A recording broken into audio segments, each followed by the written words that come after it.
Hello, what's up again mga boss? Welcome back dito sa aking YouTube channel, Naked Hill Breeder, yon. At ngayong araw nga pala ay ibabahagi ko sa inyo kung ano yung ginagawa ko sa aking panlaban na hindi na ituloy na nailaban, no? So, nung nakaraan, yung pinag-usapan natin ay i-spar ko siya or pwedeng paliguan. Yung ginawa ko, pinaliguan ko siya and another day, in-spar ko siya ng 5 minutes mga boss, no? At ngayon, Martes, Mayo 5 o May 5. Yun mga boss. Ang ginagawa ko dito mga boss ay binaba ko siya. At yan na nga siya, no? Yun. Yan na si Bulik. At hayaan lang natin siya dyan, no? Bali, yung diskarte dito mga boss, ibaba ko siya dahil napasingaw na natin siya, no? Hayaan lang natin siya dyan na naka-cord mga 1 week. Tapos, bahala na siya dyan kung ano yung activities niya, kung magkaskas siya dyan o paano yung diskarte niya sa paggalaw para na bumalik yung natural na sistema niya sa kanyang katawan. Kumbaga, yung kanyang habitat na ginagawa nung hindi pa siya kinokondisyon ay manumbalik, no? So, hayaan lang natin siya dyan ng 1 week. Then, wala siyang gamot mga boss.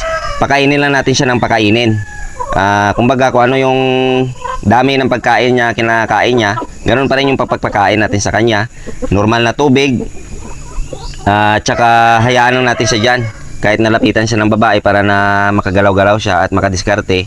Para na manumbalik yung kanyang vigor o kumpiyansa sa sarili, no? Yun. At nandito nga siya. Hayaan muna natin siya dyan na 1 week para na makapag pakondisyon. Walang vitamins mga boss, ha. Sa ulitin ko, wala tayong binibigay na vitamins. Pakain lang mga boss at hayaan lang muna natin siya dyan ng 1 week. Pero yung iba naman mga boss, yung ginagawa dyan ay binabalik sa training, no? Ng 3 days tapos ipahingahin ulit. Tapos sa next week lalaban ulit. Pero sa akin, pinagliliban ko muna ng 1 linggo na pahinga mga boss, no? Para na maka-relax yung kanyang katawan at manumbalik yung kanyang sigla at mga boss, yung natural na habitat niya bago natin i-kondisyon ulit sa 14 days na pagkukondisyon. So, yun lang yung update dito sa kanya, no?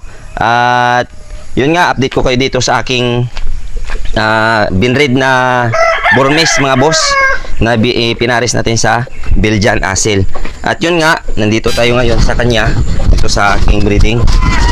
At naglilimlim na siya mga boss, no? Meron siyang 7 na itlog at sana ay pala rin yung breeding natin sa Belgian Asil natin na nakakross sa Burmese natin na to na hen. Sa 7 yung itlog ay naikandling ko na siya mga boss, no?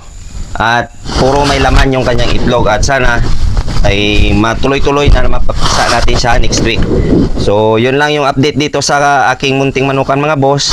At nilabas ko nga yung aking Belgian Asil na 6 months old, October born.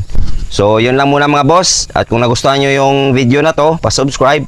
Dyan sa baba may bell button dyan sa pangalan ko, pa-click, then select all para lagi kang updated sa mga susunod ko pa na videos.